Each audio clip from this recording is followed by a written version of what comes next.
బాంబేలో ఎంత ట్రాఫిక్ ఉన్నా ఎవరికి వాళ్ళు ఒకే లైన్ లో పోతారు. సెంటర్ పోయేటోడు సెంటర్ పోతాడు, లెఫ్ట్ పోయేటోడు లెఫ్ట్ పోతాడు, రైట్ పోయేటోడు రైట్ పోతాడు. ఈడ మన దగ్గర లేదు.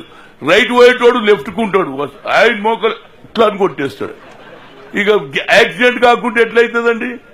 నేను అంటున్నాను, ఇది కూడా కొద్దిగా మీరు తప్పనిసరిగా ప్రజలకు ఎడ్యుకేట్ చేయాలి. ఏ లైన్ లో పోయేటోడు ఆ లైన్ లో పోతే కాదు. ఇంకా ఆటోల సంగతి అయితే చెప్పేది అవసరం లేదు.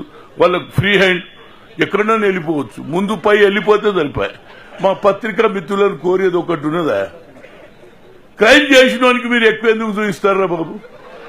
అరే వాడు జైల్లోకి వెళ్ళేటప్పుడు పోయేటప్పుడు మళ్ళీ దిగేటప్పుడు అరే ఇది ఎక్కడ పంచాది? అయితే ఏమైతుంది, కొత్త తరం వారు ఇది కూడా ఒక అడ్వాంటేజ్ అంటుండ్రు. అడ్వెంచర్ ఇస్ అరే I can also do something for the popularity.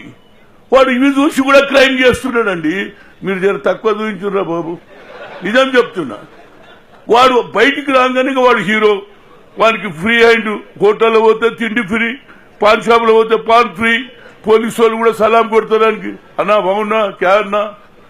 ఇక ఇది మీరు వెంచకూడదు. అయితే పోలీసు వ్యవస్థ అంతా బాగానే ఉన్నది, కానీ బయట పోలీసు వాళ్ళు ఏ విధంగా వ్యవహారం చేస్తారో, once if anybody has gone inside, ఏం మాట్లాడతారా బాబు భాష. నేను మొన్ననే చూసిన వరంగల్లా, లోపలికి పోయినాక నోటికొచ్చి తిట్టేది జర బంద్ చేయమను.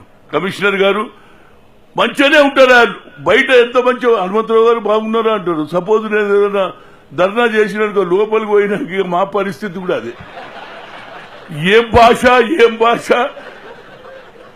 మా ఇంట్లో కూడా మా నాయన కూడా తింటారు, అట్లా తిడతారు. అప్పుడు ఇది కూడా కొద్దిగా కేసీఆర్ గారు మైండ్ లో పెట్టుకోండి. మీరు ఫ్రెండ్లీ అంటున్నారు, బయట ఫ్రెండ్లీ, లోపలికి పోయినాక నో ఫ్రెండ్లీ. ఇన్సైడ్ పోతే ఇక వాళ్ళ భాష వాళ్ళ తీరు చూస్తే మహాప్రభు ఊకేనా ఎందుకు వస్తారా అనిపిస్తుంది.